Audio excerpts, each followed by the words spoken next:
Hello and welcome to It's a Code You, mental health support for those working in healthcare.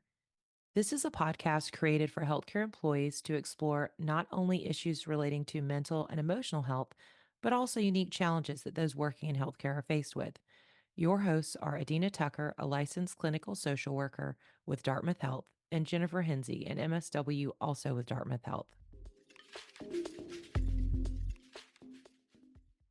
Summer is coming to an end, and you're facing your youngest child, or maybe your only child's, first day of their senior year in high school.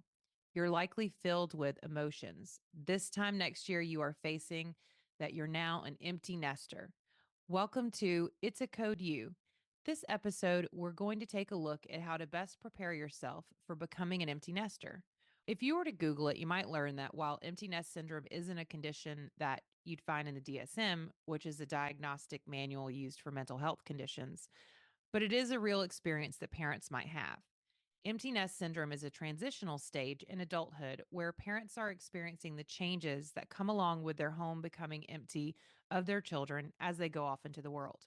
So, we'll take a look at what you might experience as you enter this transition in life and some tips and tricks to help you move into this new phase and process anything that comes up for you. As you prepare for your youngest child to leave the nest, you may experience a myriad of feelings.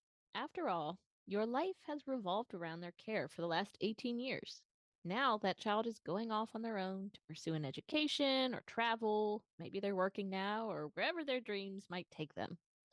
Some of the feelings that you may experience might be excitement, anxiety, grief, worry, or fear. Could be all of them. You may grieve that the fact that your role as a full time caretaker is coming to an end. Your child is now in charge fully of their own choices and the direction that their life goes. You may feel as if you no longer have a purpose because your role as a parent was such a large part of your identity that you feel a large sense of loss. If you've not been working, you may wonder, what are you going to do with your time? Are you going to branch into a new career, or is there something else you want to pursue? While all of these feelings are completely normal as you adjust, staying stuck in these feelings can lead to depression or anxiety. Sometimes it can also lead to trying to fill the void with other things, like spending money or substance misuse. If you find yourself feeling sad longer than a few weeks or unable to enjoy things or focus on the future, you might want to consider getting some extra support. Some things that you can look out for is lingering signs that you might want to get some help to process and move through the transition. Or are you feeling restless? Do you have an inability to focus? Are you feeling lonely? Do you feel an overwhelming feeling of being alone or unwanted? Are you noticing that you're irritable? Do you feel overly frustrated that you don't have control over certain things? Do you have less energy and motivation for things that you used to do? If you're noticing these things and they're going on for more than a couple weeks, we'd recommend making an appointment with a therapist or counselor to get some emotional support. To help you figure out how to move forward through this transition and into the next phase of your life, we have some tips that might be helpful and some things for you to consider. First, think of this new phase as not only exciting for your child, but for yourself as well. You can make changes in the way you've always done things. You can pursue new experiences. Try to look at your life and what things you'd like to add, or even what things are no longer serving you, and embrace the opportunity for change. Also, pat yourself on the back. You have raised a child. You've held them when they've fallen. You've laughed with them. You've given them the tools to feel confident to go into the world. That is no small feat, especially as you process feelings of sadness. Remembering what a good job you've done will help you allow those hard feelings to pass through, while also realizing that it's a positive thing that your child is leaving. And it means you've made them feel safe and confident enough to do so. Maybe you want to get back into hobbies that have fallen by the wayside. Remember before having kids when you had free time? You are about to have free time again. Is there a hobby that you gave up years ago because you couldn't juggle it all? Or is there something that you've just always wanted to try? Now is the time for reconnecting with yourself and your interests. If you're in a relationship, use this time to focus on your relationship. Find new ways to connect, spice things up, discover who you both are now, and Have yourselves some new adventures together. Have you wanted to start cooking healthier, but it was more of a chore because your kids didn't want to eat it and you didn't want to have to cook two different meals? Embrace your healthy goals. Try a new form of exercise or a new sport. Focus on becoming the healthiest version of you.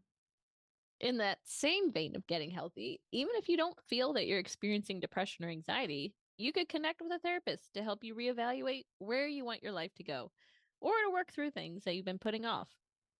You could also think about where you want to live. Do you feel that maybe you'd want to downsize now that your children are no longer living with you full time? Would you want to consider moving to a new area or a new state? Maybe you've had things you wanted to change around your house, but you just didn't have the time. These are all things that are possible now. You could also change careers. Maybe it's something you've always wanted to do but didn't because you felt it was too risky. Or maybe you wanted to further your education, but you didn't feel you could manage it while also raising your kids. It's never too late to chase your own dreams. And as I was researching, I read an article in Psychology Today where the author was saying that one of her goals was to put money away each year so that now she can take a trip with her adult children to connect with them since they've gone away to college and eventually move on to having their own lives and careers. So that might be something that you can start a new tradition of a yearly or twice a year trip together, even if it's just a long weekend, really intentionally setting aside that time to connect and laugh and just be with each other. I think that's a wonderful idea. And that sounds like a really great way to launch your kids into the world, right? Because you're not going to have that same role as the parental figure. You'll always be the parent, but transitioning into the deeper bonds of friendship, even, I think that's a great way to do that. That's my favorite thing to say to my to my daughter. She's like, "You're my best friend." And I'm like, "No, I'm not. I'm your mother. I'll be your best friend when you are an adult." Sounds like you're doing something right. Does I think it's great. This topic seemed relevant because I'm already thinking about the emotional aspect of just my oldest graduating high school. So many of us spend so much of our time, energy, and identities on being parents that it can feel very devastating for our children to leave. It's scary not to be there all the time. It's letting go, it's a loss of control, but it can also be a joyous time to see what these kids do and what paths they choose and who they become. And that's exciting and something to look forward to. And then also realizing that we have our own lives left that we get to live and discover new things about ourselves. So, hopefully, you've heard something that was helpful in some small way. Please leave us a rating or review on your favorite listening platform of choice. Also, if you haven't subscribed, please do so. If you have comments, questions, feedback, or suggestions for topics, please email us at dhbhs.media@hitchcock.org.